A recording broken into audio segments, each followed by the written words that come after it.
The music has got me in the mood. Welcome to DeFi Expectations, the show where we cover projects in the decentralized finance and crypto space that defy our expectations of what this space is supposed to be about. And our first episode today, you might call it our pilot to determine whether or not we're worth staying on the air or not, is to cover Lumexo, which is a stellar decentralized exchange and wallet. But we like to think that what we're going to do next with the realm of DeFi integrations and providing an all-in-one solution to facilitate access to the wide world of Stellar, I think that's what makes us pretty exciting. And to send that message home, I decided to bring on, with along the rest of the Lumexo team, a community member named Moses. He is our community moderator who has gathered some questions from the community to present a kind of AMA format for us to talk about Lumexo and what this project means to people in the space. One of the things we like to say is that we talk about pretty extensively in the crypto and decentralized finance world is bridging assets, right? How to bridge assets to other networks, trading swaps, etc. But we don't really talk as much as we should about bridging people. And I think that that's foundational to what we're looking to achieve with Lumexo and what I think the Stellar community as a whole is seeking to embrace. So thank you, Moses, for coming on the show today.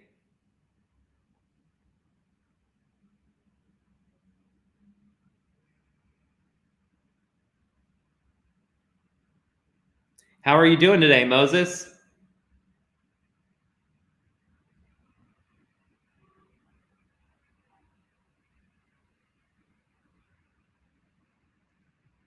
And already we've lost our guest, and that's just how it goes sometimes.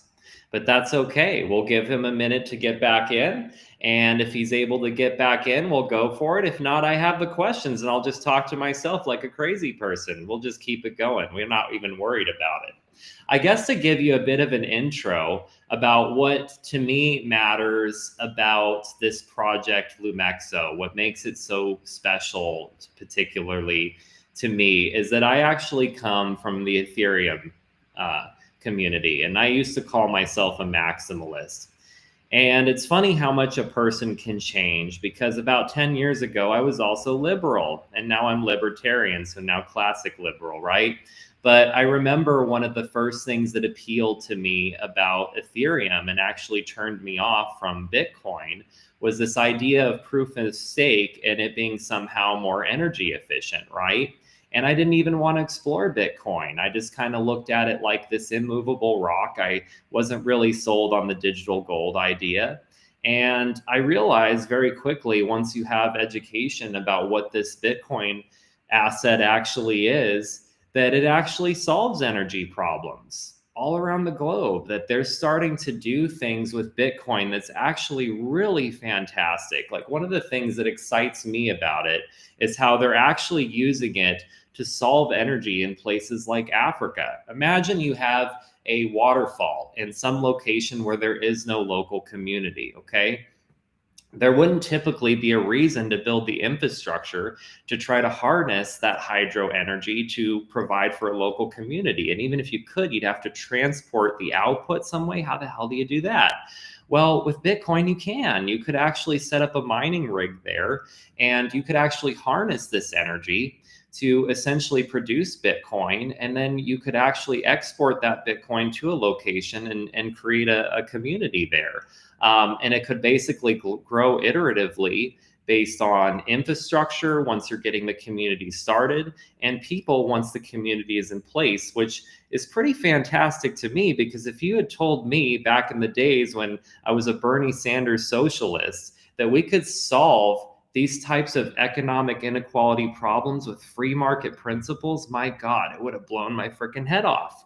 So realizing that your mind can change by learning, by being educated, not just learning about economics, but learning about the economics of Bitcoin. It can really transform your ability to understand what this whole blockchain world represents. And that first step towards realizing that this is a multi-chain world, that Bitcoin is the core of what all these assets represent, but we can't make it without other assets, is what made me kind of step away from being an Ethereum maximalist and try to look for roots in something different. And around this time that I was making this transformation, I actually was introduced to some very interesting people from a project called Lumexo.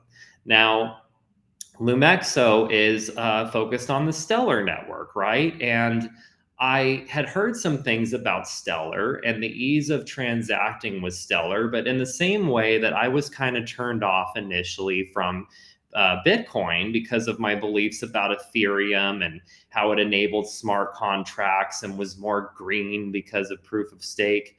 I was wondering, is there any kind of solution here that's still decentralized, or does it provide for lower gas fees or building something meaningful, right? I wasn't really sold on it yet, but I had started to work with these people from this project, initially with us to do incorporation in Georgia.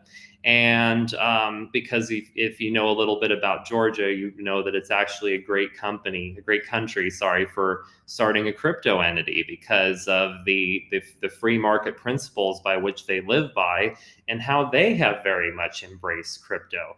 You can actually come here and trade crypto, and actually it's treated like instead of a security, it's treated like a currency, which means you don't have to pay tax on your crypto gains. It's pretty remarkable. But they started to talk to me about their project and how they needed some additional support, and we decided to work a little bit more long term. And I've been representing them as a COO and marketing director. But really, I like to think that all of us contribute equally to this kind of vision of a platform that doesn't just bridge assets, but bridges people. And that's what I really love about Lumexo, because it started with me really embracing the team and just the work that we did initially getting the entity set up. And then it became more about me embracing what Lumexo was in the context of Stellar and what Stellar might be in the context of decentralized finance.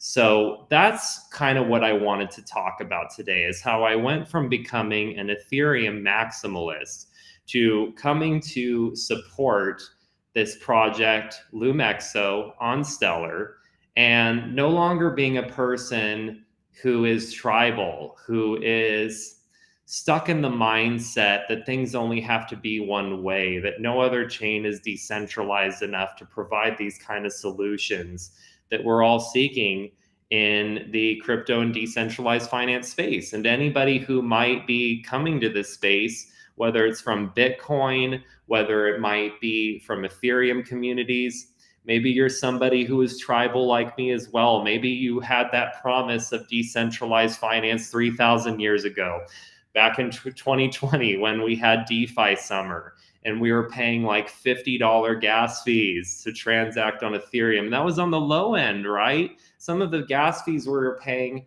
for a 5% yield APY farm, we were paying like $150 to transact in and out of it. I tried to tell my friend about this. He said, why would I want to get involved in this? I can't. I said, you just got to trust me, man. It's going to be great. Like this future of decentralized finance is going to be beautiful. There's all these tokens flowing like water. And it's true. There was a time that the tokens and all that were essential to the gains you would make because the yield was not. But with Stellar, you can actually experience this DeFi future and pay less than a penny for gas. Are you joking me? I never really believed that something like this was possible. And when you come to Lumexo, initially you might be turned on by the sleek UI. You might appreciate a smooth UX. And just think to yourself, wow, this is pretty great. Like, I like transacting on this. I can do a swap for less than a penny. I can buy Bitcoin with $1 and it actually makes sense. I mean, imagine that, right? That's initially what's exciting about what this product has initially released. Okay. But what comes next in my mind, is what I think is a lot more exciting. And that's the all-in-one solution that we hope to provide in the realm of decentralized finance. So it's not just about what we've built so far, but where we go from here. What are we going to build on top of this initial platform that we've created, on top of the DEX, the Decentralized Exchange, and the wallet? Okay, what can we do in the realm of DeFi integrations? Can we enable certain lending and borrowing strategies for people who may be concerned about having to transact just on Stellar, right? Is there an ability for us to, in the future, enable cross-chain swaps? There's all kinds of things we're looking at right now, and we're not committed to any one thing, and I don't want to promise the world to you. I just want to tell you that this is an exciting project, and I just am hoping we can talk a little bit today based on some of these questions we have from the community, and just go for it. And it seems like Moses is back, which is perfect timing, because I think you got some questions for me, Moses, huh? Yeah, I got some questions. Sorry about that. It was due to my internet. So No basically, problem. yeah, okay, thank you. So Fry, I started off by asking what makes Lumexo wallet different from other Stellar wallet and Dexes. So if you could answer that for me. Absolutely. So honestly, like if you compare it to Stellar wallets and dexes that are doing things correctly, some things will be similar, right? Because if someone is not operating in a decentralized manner, they'll be kind of like a middleman to the transactions that you want on the network. So there'll be a custodial element to your wallet, or when you're making a swap, someone else will be you'll be giving them permission to interact with your assets. So first of all, it's important to note that we operate in a decentralized, non-custodial manner. So if the trust is basically inherent to the Stellar network, okay, that's why it's less relevant, things like audits, than it would be to someone like Ethereum. When you have like Uniswap, for example, which is a smart contract built atop of Ethereum. That's the DEX, that people are pretty familiar with Ethereum.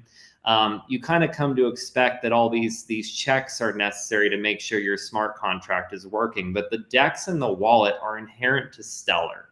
So because we facilitate those transactions, we could be similar to a lot of platforms that are doing it correctly the same way. Okay. But what's going to make us Okay. different out the gate is things like our UI and UX, right? How easy is it to interact on the platform? How clean is it to transact? These kind of things, right? Like that's initially like something that matters, of course. But the most important thing beyond that is the ethos, right? So not just like what are our principles about tokens now, but where are we going from here? So, for example, when it comes to listing, we are not pay to play. If you want to get listed with Lumexo, okay, it's really as simple as filling out a simple application and you're listed. We're still working on that application. I believe that we just recently made some headway on that. But essentially, if you want to get listed a certain way, we can assist you with that. And there's no fee to do so. So there's no gatekeeping. There's no, we support this token over that token, so we're going to label you a scam or something like that, or delist you. We don't do this. It's buyer beware. We're not going to come on board and start gatekeeping people from swapping the assets they want to swap. But the thing that we'll talk about a little bit further, I'm sure in some of your other questions, Moses, is kind of like where we go from here, and that's Yes, and sure, sure. actually creating this kind of all-in-one DeFi solution. And that's where like Lumexo is going to really shine. I think that's perfect. So basically, the team just released a blog that contains the ecosystem and where Lumexo goes from here. That brings me to my second question. And with the development of these new tools, how is Lumexo making it easier for the users to actually interact with these tools? Yeah, I mean, a big part of that is the accessibility, right? I mean, this was a big issue that was brought up in at Stellar Meridian, where I attended on behalf of Lumexo. Brazil and other parts of Latin America, they have their own issues with adoption, which relates to things like the ease of going from like a fiat currency to a stable coin or a real world asset, or then transacting from that onto a decentralized exchange. And a big part of what we're looking to contribute there is education about how to on ramp and things that we implement to our platform in the near future to make on ramping easier, so that you're able to just immediately transact and get your assets onto our platform with very little friction. To that point, and with the discussion about what I said is what makes us unique as Lumexo, is this concept we have of a all-in-one DeFi solution. So in the future, Okay. that could be enabling lending and borrowing. It could be enabling Mm-hmm. cross-chain swaps. It could be a bunch of different things. But the idea is, rather than having to go all across Stellar, across different platforms that you have to trust with this one and that one, it's about how much can we accomplish on one platform. And this is what I love about Lumexo, is we're literally aiming for the moon, and we want to accomplish as much as we literally can with just this one platform and this one vision that is Lumexo. Perfect, perfect, perfect. I perfectly understood what you're trying to say. So basically, to ask further, still on the topic of, is Lumexo bigger plan, Lumexo future plan for the product? I want you to actually shed more light on Lumexo long term vision. Are we building a product or an ecosystem?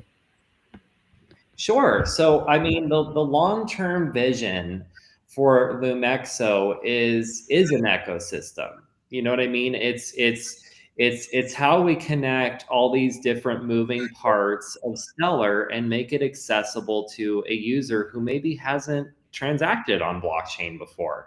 And that was like what was unique to me about Stellar Meridian. I kind of expected, oh, this is going to all be devs or crypto enthusiasts, people who've been around this block before, but it was actually surprising to me that a great majority of the people who were present at Stellar Meridian, many of them hadn't interacted with crypto before.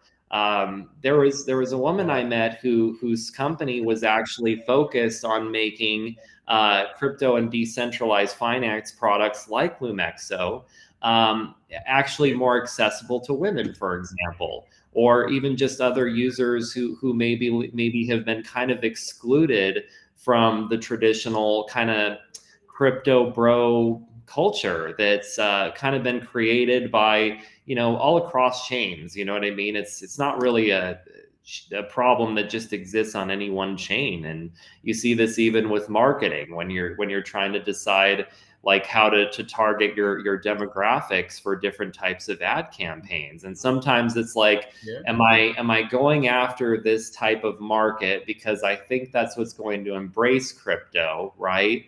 Or am I continuing to create that reality because that's all that I think will embrace crypto? But we shouldn't just be talking to men about crypto. We shouldn't just be talking to crypto enthusiasts about crypto. We shouldn't just be talking to finance experts. We shouldn't just be talking to women based on our own honestly, but like kind of misguidings about what they want out of crypto or what it means, because we all want the same thing. We want a financial future that's meaningful to us. And it feels like silly to even have to say that, but it's true. And the fact that she was there to try to like make this space more inclusive and accessible, to me demonstrated this problem exists. And for me to not talk about it, like whether or not I can always find the best words to say it, I think would be a greater disservice, than acknowledging that it exists. And she was one of the first people to actually test Lumexo when we were still in the beta phase, and give us some feedback about how we could make it more accessible. Things like being aware when you set up a wallet that you need 5 XLM, or how to on ramp that XLM, right? And this was an interesting part of that, right? She's onboarding some currency from Coinbase, right? And of course, Coinbase takes a fee. So you just say 5XLM, but if you have the money for 5XLM and then once Coinbase takes its fee, well, then it kind of becomes cost prohibitive. So really you want to have a bigger bag if you're going to get started. But it's like, how do you Yeah. tell people things like this? How do you explain the friction of going from a centralized exchange to a decentralized exchange? How do you explain things like right now with regulation and compliance the way it is? We can't even step into that space as a DeFi product, and try to enable people to on-ramp fiat currency without us creating a whole list of problems for ourselves as a decentralized exchange. It's a lot to educate people about. And, we didn't think it was a big deal when you go to a website and you enter your credit card, right? We think that's intuitive. But you did have to go to a bank, right? You did have to apply for an account. You did have to put money into the bank. If you're using a credit card, you had to work on your credit. And we think of all this as intuitive now, but it's a big process that you have to explain to people. It's the same with crypto. But and Yeah. it's intuitive once you've been there, and it's actually not that difficult, but we have to make it digestible. And I think that's a big part of what the vision is for Lumexo. It's not just enabling all these DeFi integrations, but making them make sense to users who maybe haven't interacted in this space before. Perfect. So basically, Lumexo is for everyone. Crypto is for everyone, and Lumexo makes sure that crypto is for everyone. So perfect, perfect, perfect. Yeah. So basically, we are talking about the present currently, but I want us to dive a bit into the future. I want you to talk about where do you see the next 6 to 12 months from now. Yeah, I mean, honestly, I'd like to see something in the realm of some additional partnerships to start capitalizing on our DeFi integrations, because right now, I don't want to promise too much before, we've actually started Yeah. to deliver on some of those things. Some of those conversations have been fully had, but I'd like to say in the next 6 to 12 months that we can onboard 1 to 2 partners, that we can enable some additional integrations for the site to actually achieve on our Mhm. vision of an all-in-one DeFi platform. We've Okay. talked about things like our token launch, and for me, launching a token is about making it meaningful, right? Like, Mm. we don't want a pump and dump asset that's going to be the bane of our existence, right? We don't want people to think that we're just a speculative BS project. We don't want to just create a token to pump our own bags, so to speak. We want to Mm. create something that's meaningful and community driven. So I'd like to Okay. say that beyond partnerships, I'd really love to see our community grow and us to move forward with this vision of launching a token that is governed in large part by the community. Mm. So basically, thank you for the answer. I've seen like a couple of times in the community whereby somebody just say CA, you understand, asking for the CA of probably Lumexo. So I want to ask, um, what when is Lumexo launching their token, and what should be expected by the community? Sure, I appreciate you asking. Right now, we're pretty much focused on community growth and actual users of the product, Lumexo's Mhm. primary wallet and DEX. But we're working on this roadmap iteratively based on this community growth. As we get more requests for information on the token, it's probably going to move it up the line in terms of our um, our incentive to actually to distribute it and work on it in a more aggressive kind of manner. But the most important thing to us is community growth. So when we launch the token, it has the appropriate audience to actually embrace it. Additionally, it's about making sure that the incentives are correct, right? Because, we could just launch a token tomorrow and we could distribute it however people would speculate on it for a minute, dump it, and it'd be over, right? We have to Yeah. really have a roadmap for distribution that Mhm. gives people incentive to hold it long term, and for us to start showing that we're actually committing and releasing these partnerships and connections to the DeFi world that we've promised. So to that end, The token drop itself is going to be very much driven by influence from, in my view, Badger DAO. Okay. As someone who's going to be working on tokenomics, or you could just say distribution of this token initially, I really would look to Badger DAO as an example of how to do that. They were able to grow a community over 2 billion TVL, a massive Wow. community that they actually ended up launching. You know, their community wasn't 2 billion TVL overnight, but they had a community overnight. And Mm. the reason they were able to do this is how they distributed their token. It was Yeah. based on interactions in the world of DeFi. They were all about bringing Bitcoin to DeFi or Ethereum users, right? So if you had swapped wrapped Bitcoin, if you had worked with certain yield strategies that were somehow involved with holding Bitcoin and then borrowing something else to swap or participate in a yield farm, just different strategies. I know Yeah. Curve was a platform, CurveFi. You know, I don't know if you remember Yes. that platform, but using Curve for some of these strategies was an example, right? So they airdropped people this token, and rather than people just dumping the token, they actually held it. And overnight, we had a team of marketing professionals, like people who are operations experts, people from the realm of traditional finance and crypto, all around, you know. So to me, like, there's somebody that I think is a great model for how to follow with token distribution. And Mm-hmm. also just how fun their badger is and how they called their token vault sets, right? There's a lot of very interesting things to learn about marketing and how they made their product just interesting and cute and fun, you know? Okay. So that's going to very much be kind of the basis, I would say, for the distribution of the token, but the community and where it goes from there will be more in charge of that future with things like voting, in governance, with Hmm. tokens and different things such as that. So it's kind of like where we go from there, that the community will get to make that choice. Okay. So basically, while you were talking, you gave us an insight of drafting out the tokenomics and all, although you did not give us like details about you drafting it and all. So basically, this is leading me to like my next question. Are we going to, is Lumexo going to be replicating how Badger distributed their airdrops? Or how will Lumexo distribute their airdrops?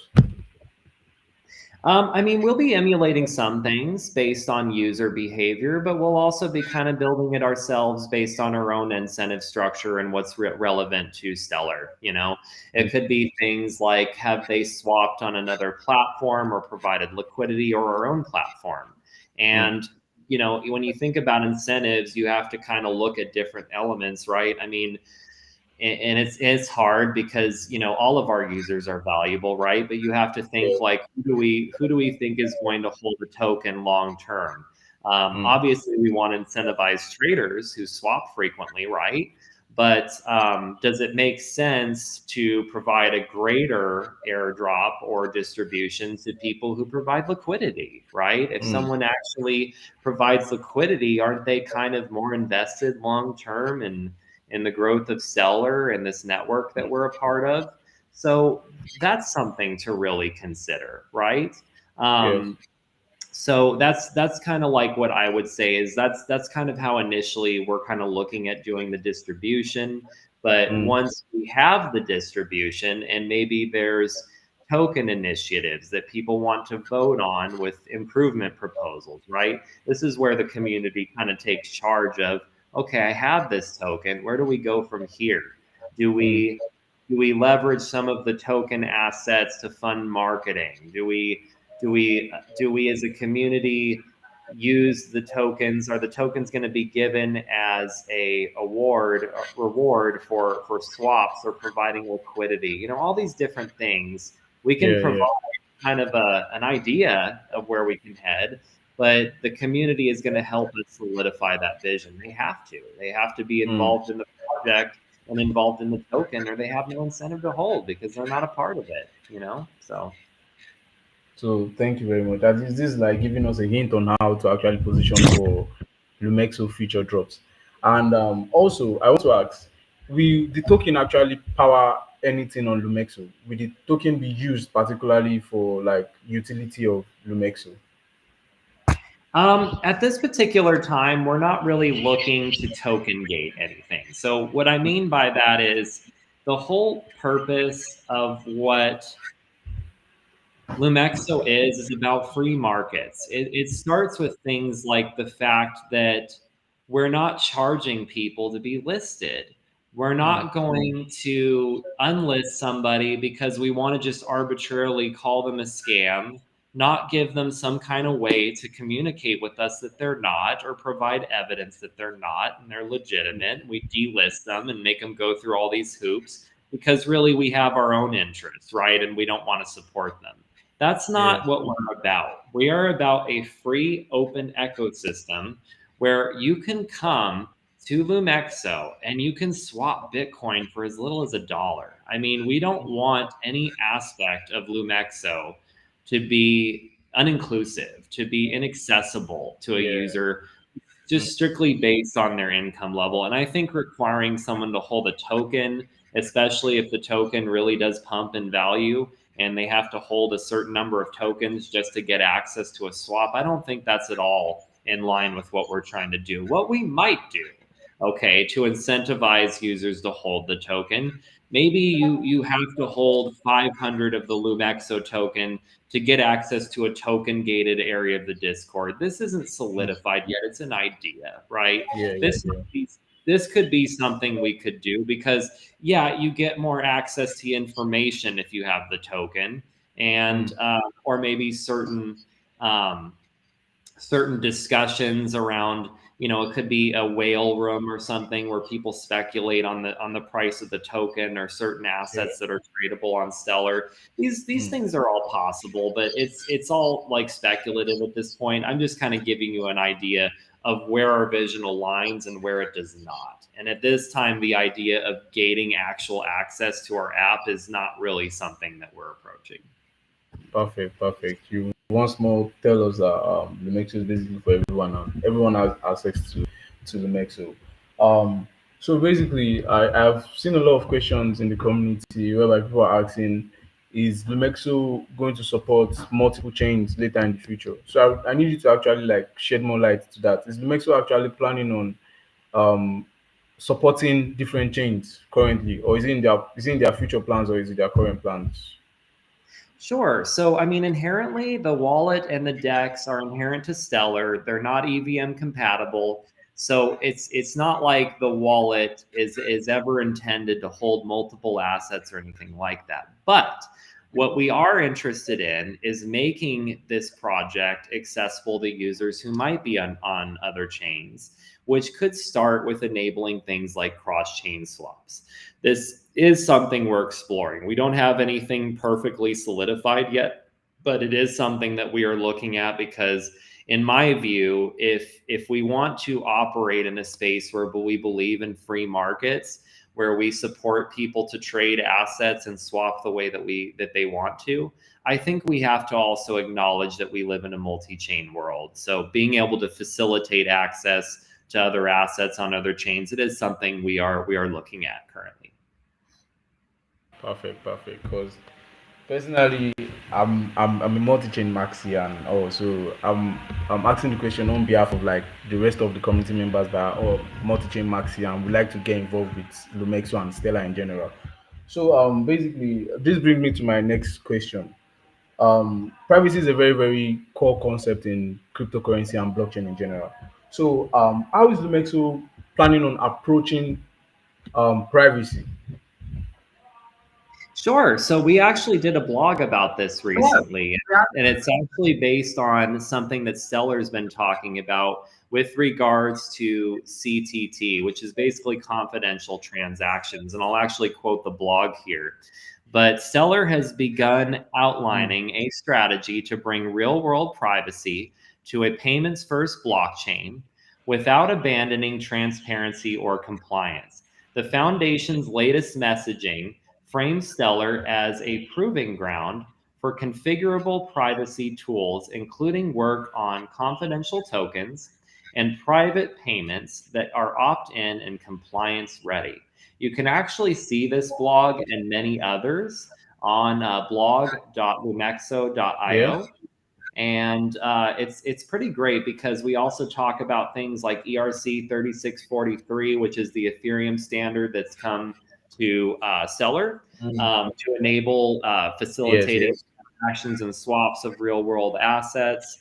Um, and it's Mm. also just kind of a way to show that we are looking to platforms like Ethereum, not because we want to be Ethereum. We do things our own way here at Stellar, but of Yes. course, the standards that they are creating for compliance ready real world assets and other types of uh, procedures, policies, however you want to think about it, that are relevant to Stellar community, we are looking to that because it does make sense. So that's something that I definitely think is worth looking into as our blog to learn a little bit more about that. But yes, there are many ways in the future that Lumexo will be prepared for these kind of changes that'll make private transactions possible.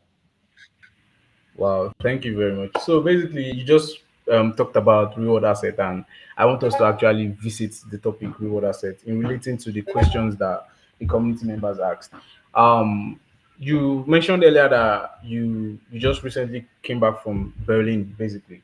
So I know your trip. You saw some things. You learned a lot about everything. Basically, you are fried. Basically.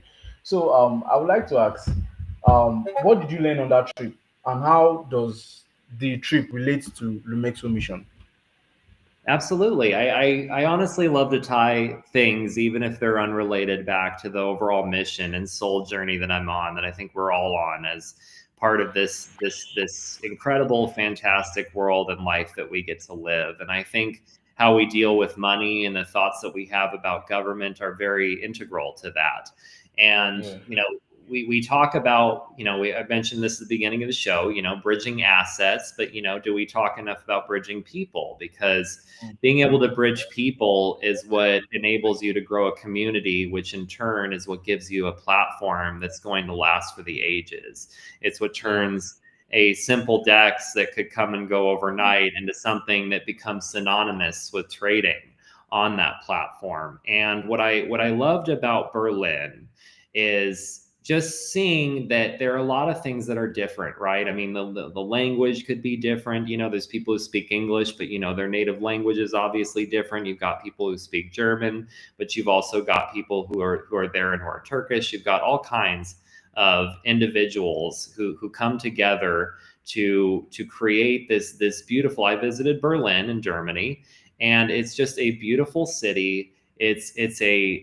It's so representative of a credible country that preserves its heritage. And sometimes when we talk about those things, they're looked at in a very negative light. But to be able to ride a subway or a bus, for example, and not see graffiti or tagging all over it, to see that they actually take Mm. care of their public spaces, to see Yeah. that these historical buildings have been protected from the ravages of time, to see that there are these incredible statues that are so magnificent. I walked into this cathedral. It's called Berlin Cathedral. I was overwhelmed. Okay. I'm somebody who sometimes, I can be emotional, I can be connected, but I can also be very disconnected. And I'd be like, well, I've seen this 100 times before. But to walk Yeah. into a cathedral like this and to literally not be able to look at a single square inch that wasn't meticulously crafted with care and love and just pride for making something beautiful and protecting it over time, right? It made me reflect a lot on what are we building and contributing in our own lives that will stand the test of time, because a hurricane could come and wipe out a building, asteroids could come down from the sky, or culture could change. Someone could raid a cathedral and decide that it's Yeah. a different religion now. You know what I mean? But what I love about blockchain is we have these very structured rules, but we also allow the community to kind of contribute and grow upon what that chain becomes and what it means to the community who supports it, right? And these different community contributors may have their own different beliefs about government, and they may have their own different languages they speak. They may think about money differently, Yeah. or all kinds of things differently, But Mm.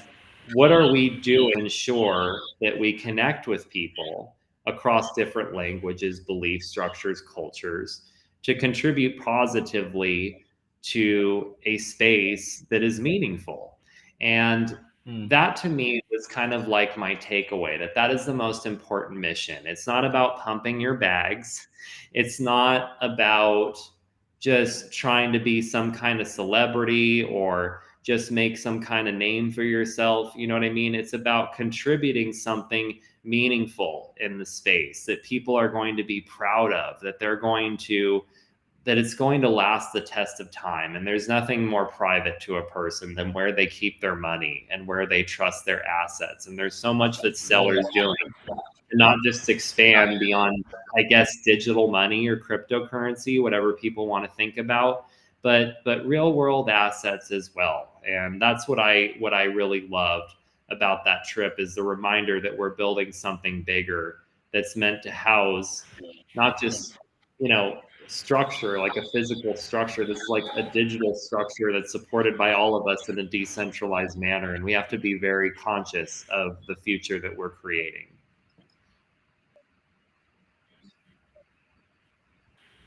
That's very, very emotional, and I could actually relate to what you're saying in regards to Lumexo. Lumexo is trying to build something that supports everybody from all walks of life, something beautiful, and it is already proven in their UI. You understand? So, thank you for that. We recently saw the integration of ERC 3643 on Stellar. So, I would like to ask, what does reward asset like gold mean for the future of Stellar? To me, what I love about real world assets is the ease of facilitating like transfers of these kinds of assets in a meaningful way. So, for example, I was at Stellar Meridian, and it was Defiant News founder Camilla Rousseau. She was giving a talk, actually talking about tokenization. We've tokenized everything. Now what, right? And they were talking specifically about things like real world assets. And one of the things they brought up was the idea of being able to tokenize a mortgage, for example, the equity that you have in your home, and being able to borrow against it in a meaningful way, almost like a home equity line of credit. And I thought this Mm, was particularly interesting to me mm, because honestly, like when I was getting ready to move to Georgia, and I was literally feeling in a corner in terms of what my options were, and is there any possibility I should just stay in America? One of the last things I thought of is, if I didn't want to get rid of my home, maybe I could take a loan against it to survive for mm, a while, maybe just try to make it in America a little bit longer. Well, in spite of my great credit, I could not get a single dollar from a home wow. equity line. And they tried to explain the complex math that makes sense only to them about how you can have 100K in equity in your home and you can't Mm, borrow a dollar against it. yeah, I could not wow. believe it, right? But this would be a way to facilitate in a decentralized manner this kind of access to liquidity Mm, for people who have something like a home, but they can't connect with anybody who will let them borrow it against it. I'm sure somebody in a DeFi community would have contributed to that initiative, would have trusted me, at least on the blockchain, to do something like that. Because if I failed, they'd liquidate my house, right? I mean, yeah. you would think, right? But this was an option that wasn't accessible to me. Mm, And with the possibility of putting mortgages, a actual home with equity on chain, with the ability to put gold or silver or oil or whatever, even speculation futures on the prices of these assets, to put all this on chain. And Stellar yeah. is creating a roadmap with people like Ethereum, and this real world assets standard ERC 3643. I mean, that to me is such a great indicator of the kind of value that can come to this platform. I mean, people joke and speculate about what are you going to do when XLM hits $100, and who knows if that'll happen or not. But like, my God, is it not possible to see some serious gains to the XLM token if we can start tokenizing real world assets? My God, I mean, the potential there, and the idea of people putting something like gold or real world asset like an equity into a smart contract and borrowing XLM or USDC from it, geez, I mean, that's bullish, man. I don't know what else to say.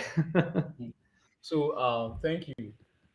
Basically, you spoke about like if someone can actually predict the price of XLM to like $100, who knows what will happen. Just let me chip in this. Currently, there's a post on Lumexo page stated community members can actually predict the price of XLM towards the end of this month, and they could actually get like $50 for it. So if you are listening to this, you could just go there and just, you understand, predict your price, and you stand a chance to win $50. So basically, let's proceed. What is the biggest thing you think people misunderstand about Stellar? You know, honestly, like when I first heard about Stellar, I just had a much smaller vision Hmm. for what they were trying to achieve. I mean, I I just was so dismissive of so many chains that were smaller, that were that didn't have the same size or adoption as, you know, Bitcoin or Ethereum. I just kind of put them in the background, kind of thinking, well, what's this to focus on? And then I start hearing about Stellar, and I hear that they work a lot with stable coins, or, you know, they're able to facilitate bank transactions. And I hate banks. So like the way I initially heard and what I thought about it was very Yeah, reductive to what it yeah. actually was. And I discovered this especially when I realized that this Sorobon, this little thing called Sorobon that exists on XLM Stellar, enables all these DeFi integrations, right? So this isn't like a chain to just swap stable coins or to facilitate stable coin swaps to eventually go to banks because of some kind of like compliance thing or something like that. This is actual like DeFi. And it's DeFi with gas fees under $1. You know what I mean? Like that to me was like the major turning point in what the way I felt before about being an Ethereum like maximalist, and the Yeah. way I felt after about actually like embracing Stellar and what the Mm. future could be for this platform. And then once you look at things like real world assets and all that that means, the vision of what it can be even greater. I mean, my parents, they tried to buy physical gold because, in my view, trying to get them to buy like Bitcoin or Ethereum or even Stellar was completely impossible. You know, like there was no way I was going to explain to them how to do this and that it would make any sense to them. They thought that I was getting this for them as a kind of like emergency fund in the event that my move to Georgia failed on me and they would have to fly my ass back, you know, like God help you, Fry, you blew it again. But no, like it actually was in my way. I was like trying to give them an emergency fund because I'm not so sure about some things with the dollar there. But like I tried to get them just to buy gold. I gave them some money. I said, go buy some gold and I guess some silver if you can't find enough gold, right? It was a nightmare for them to find any reputable place without a ridiculous markup that would sell them the gold. They finally found a place that I think was under the 5% markup. They were able to get an ounce of gold and some silver, and they've Mm. experienced some incredible gains for it. And again, this is their emergency fund. They keep saying it's my money, but it's not. I'm like, you guys are going to Oh, use yeah, this. Things never go yeah. south. But you know, the issue, they were told directly from the guy that they bought the gold from, the dealer. He said, you know, just don't think because it goes up 10%, you can come back and I'm just going to liquidate for you and give you cash. You know what I Mm. mean? Yeah, Like yeah, I'm not a bank. You know what I mean? So like, yeah. don't get mad if you come back and I don't need the inventory. I don't have all this money on hand to just constantly be swapping people in Mm. and out of their gold. But if you Yeah. had bought a real world asset like gold and Mm, silver on the blockchain, and you trust it and you know how to do it and it's easy, right? mm. God, your asset goes up 10%, you can sell it like gold. Yeah, Gold has been on the yeah. rise, right? We're currently right now, I'll just look at it. We're currently right now at $4,113. Okay. It reached like Mm, $4,300 at one point. Well, yeah, yeah. anybody could have predicted this thing spiked quite a lot. Maybe it's gonna drop a bit, right? Well, Mm, if you had that kind of ability to actually facilitate a swap of an asset on the blockchain, well, you could have swapped, bought the dip back at 4,000, and you just made $300 in extra gold value. You know what I mean? So. Um, yeah, yeah. this is just an example, and you always think I like to say this, but like when you're a trader you always lose. And what I mean by that is you always think about how much better of a swap you could have made. Oh, if I would have sold the top here and bought the dip there, Mm, it doesn't yeah, matter yeah. if That's you correct. yeah, you look at the chart over time and you forget how much you've gained because you think about every peak in value you could have exploited, right? But like again, how do Yeah. you do this with physical gold? This isn't the Western days where you go run to the bank and you trade your gold and then come back. It's insane to think that you could do Mm, something like this. But this is again a benefit of Lumexo, right? It's a benefit of yes. Stellar because we are integrating these real world assets and we're making it possible to swap things like gold on chain and do it Mm, for gas fees less than a penny. When back in the day, if you tried to swap during the peak of Ethereum, you'd lose all your gains just on the gas fees. So, that's true. That's correct. That's correct. Basically. So instead of like running back to the vendor to actually like sell their good, they could, if they bought it on chain, they could actually like sell it off very very fast, considering the speed of Stellar and the very very low cost fee. That's yeah. correct, basically. Um, so basically, let's visit back your trip to Berlin and let's visit some memories a bit. So, if Lumexo was a cathedral, what kind of cathedral will Lumexo be from your own point of view? I like that one. So, You know, I think of a cathedral full of people of all kinds of belief systems, all kinds of faiths, and Mm, maybe there is some kind of structure that's governed by certain rules that we all agree to, but it's ever expanding, not in a way where like one side of the cathedral walls gets ripped down and like, oh God, what are they doing to the cathedral? But it's mm, constantly expanding and becoming more and more beautiful. Just the same way I was able to look at every square inch of that cathedral and feel overwhelmed by the beauty that was put into every moment. That's what mm, every square inch, every moment shared by people who attended, right? That's what I think of as a blockchain ledger, right?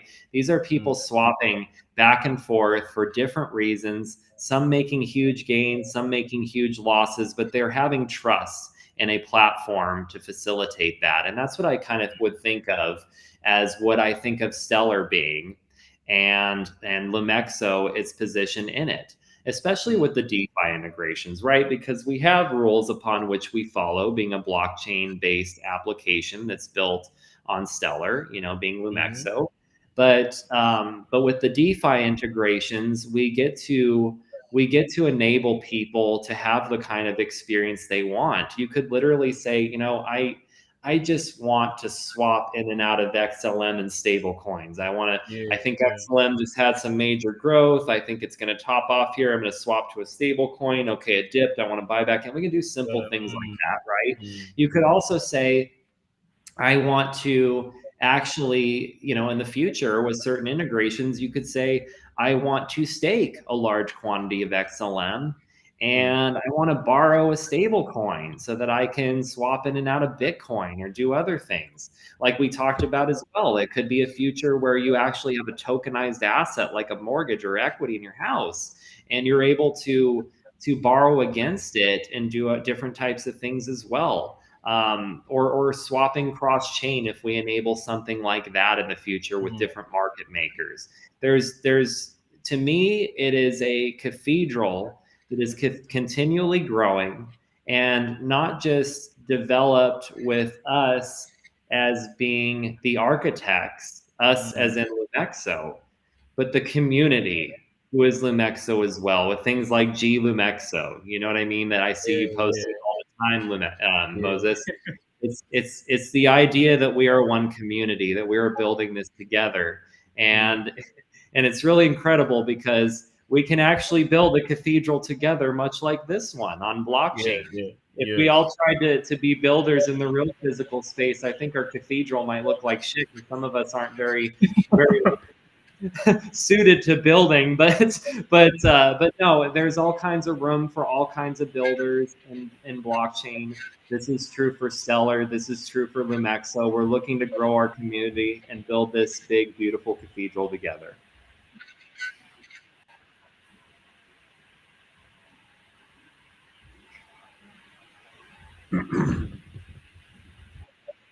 Yeah. So Fry, I want us to actually talk about like the future of like DeFi, the future of blockchain, the future of cryptocurrency. So I would like to ask from your personal view, what kind of DeFi future are you afraid of? My God, one ruled by governments and shady compliance.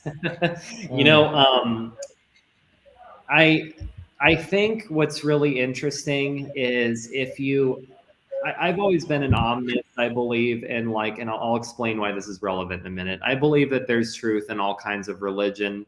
I don't exclude people because of their political background, as long as we can respect the fact that we have the right to freedom of speech and peaceful disagreement.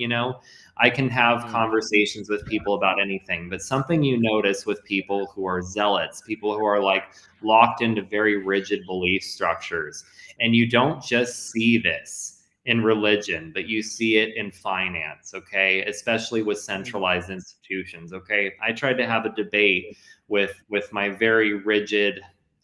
I just won't even get to what belief she has because I don't want to imply that everyone who has that belief is the same. It's just the way that she is. But she's just a mm, very rigid believer in a very specific set of beliefs. And I try to have discussions with her, and I eventually had to give up because to even have a discussion with her, I have to use the words that she dictates are okay. I have to use the argument structure that is okay based on her beliefs.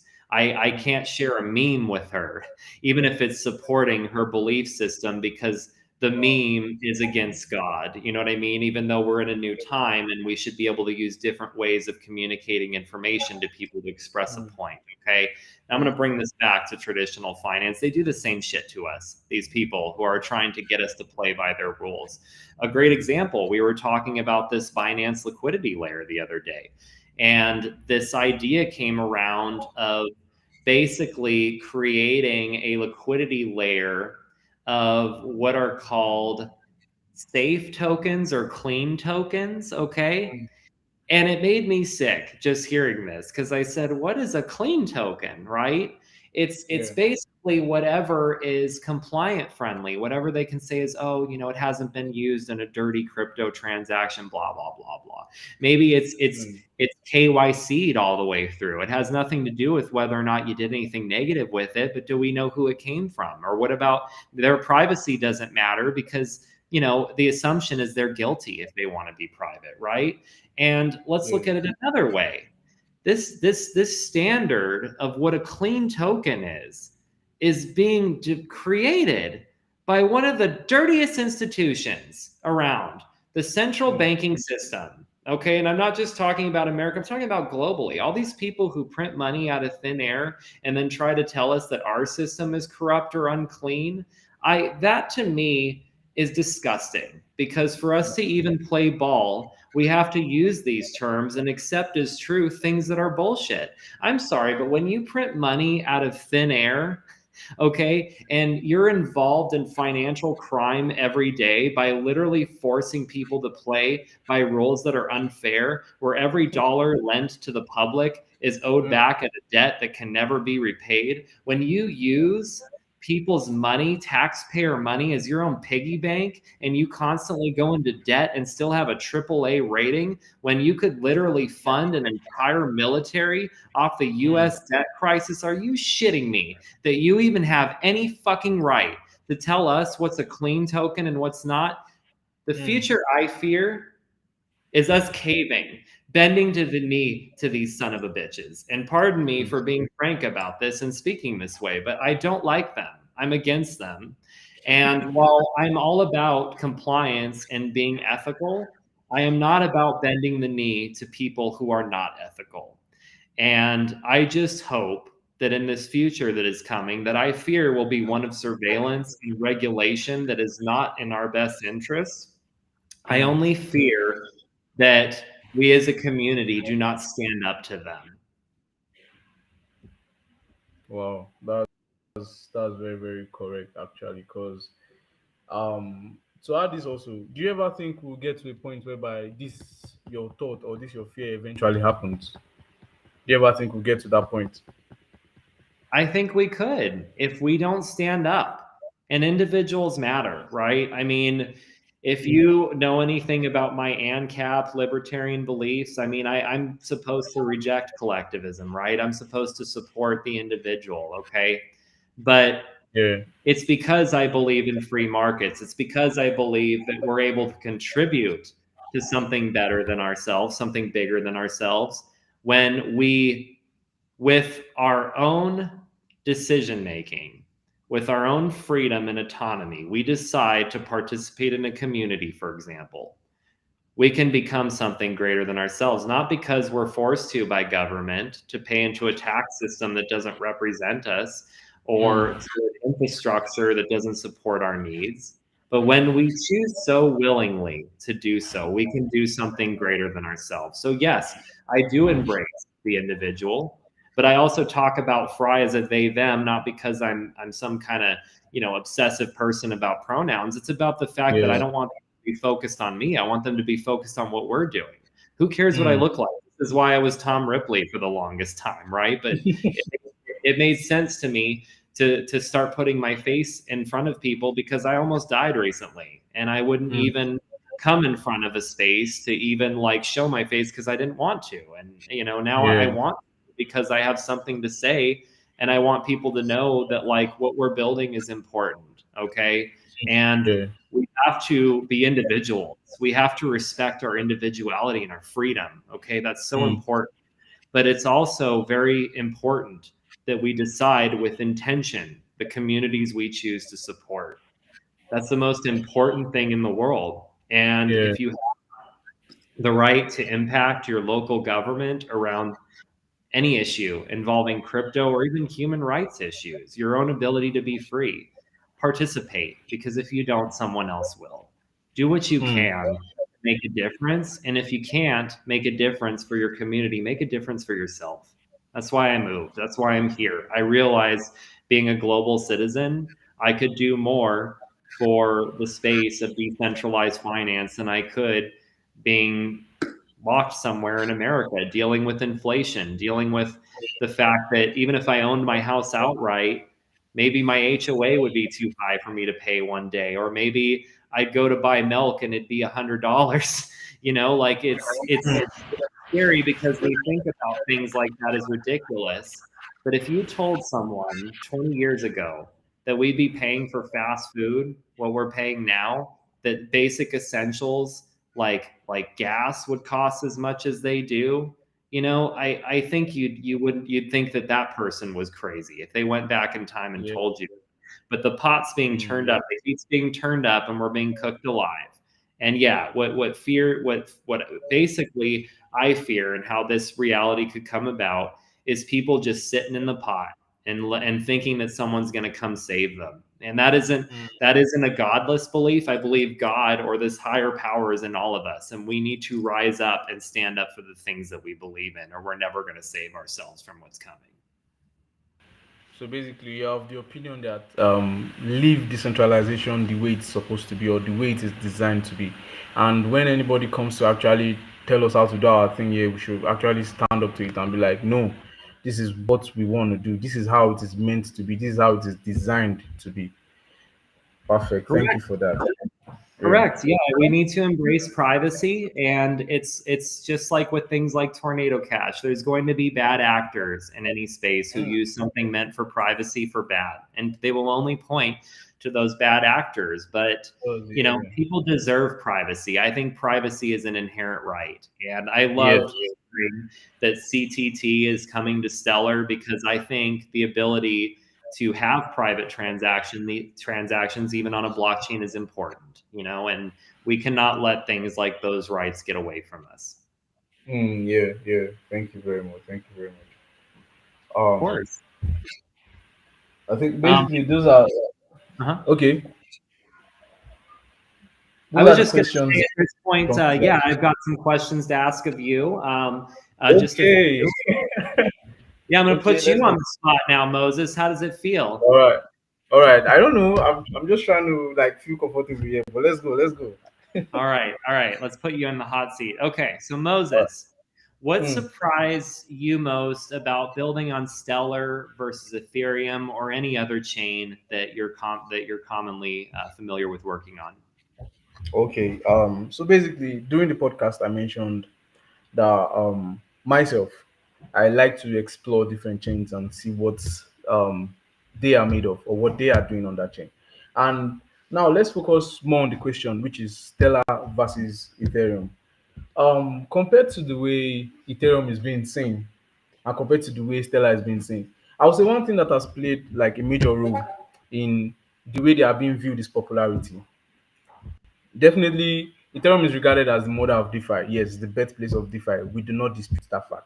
But there's a lot going on with Stellar that people do not really know about. A lot of infrastructures on Stellar that people do not really know about.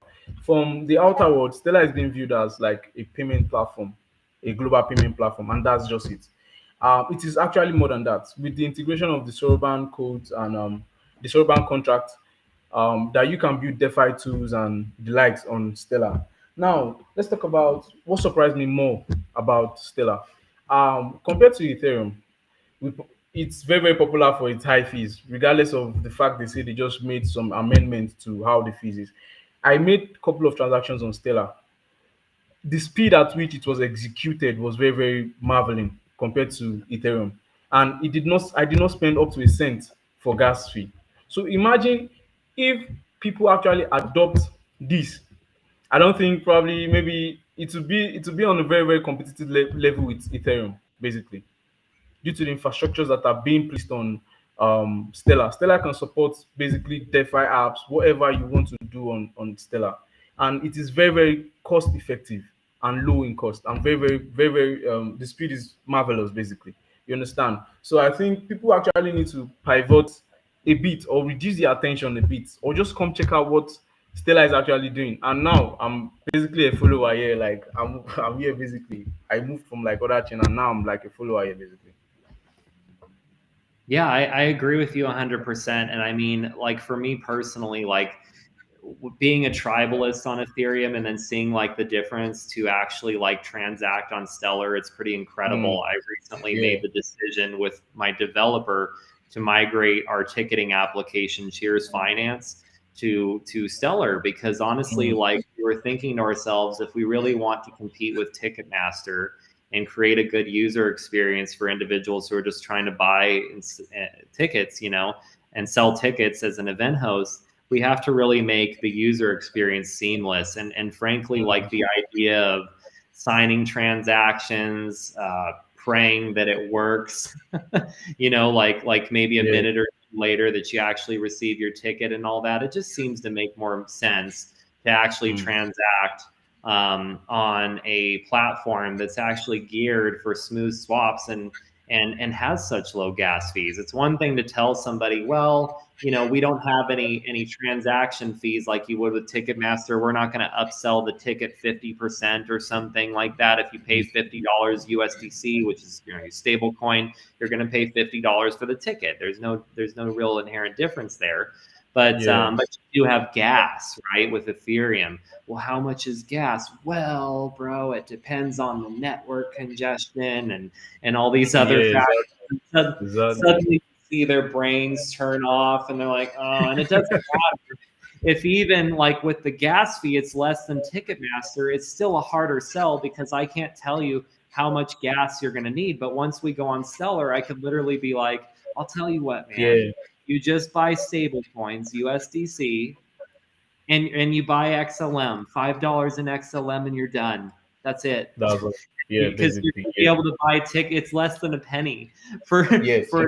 for a transaction. So you get $5 in XLM, you'll be able to buy tickets for life. I mean, how do you not sell that to somebody? You know what I mean? So I agree with you 100% on the big difference there. So what would you tell Moses? What would you tell a user who's skeptical of Stellar?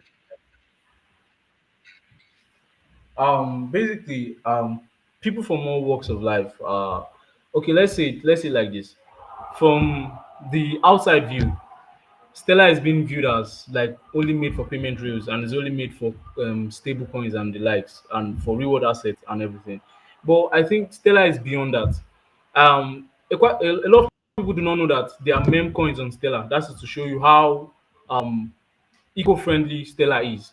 So regardless of you being a user or a developer, you could actually come on Stellar and build what you want to build. We currently have like the Sorban integration that makes anyone from any developer from any box of life to be able to create DeFi tools, app, whatever you can think of currently. You understand? So it is not only made for payment only.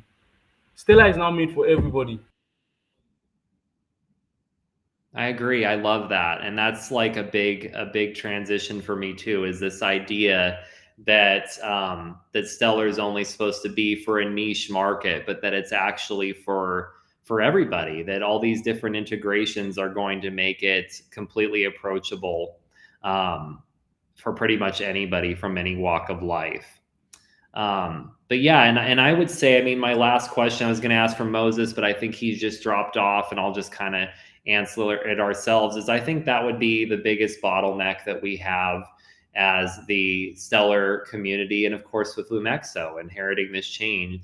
It's the idea that we have to change minds about not just what Stellar is in the context of blockchain, but what blockchain is in the realm of traditional finance in our daily lives. A lot of people have some very rigid beliefs about what finance is supposed to be. They might have rigid beliefs about what blockchain is supposed to represent. They might be tribal about their networks. And basically, it's really just about that. It's just about making sure that we can change minds and show people the difference between what we offer and what people might expect us to offer. So with that, I'm basically ready to wrap. Too late, Moses. You got here too late. I answered your last question for you and your face is gone, but that's okay. I think we had a good show today. I think we got to cover a lot of awesome subjects. And yeah, I'm really excited that that we were able to do this and have our first episode, our first pilot. I think the network approved us for another show, so that's great. And thank you, Moses, for coming on and doing this show with me. And of course, Bitcoin Live DB, DeOrganized Media, and all the partners who've made this possible. And we're just going to keep rocking and rolling.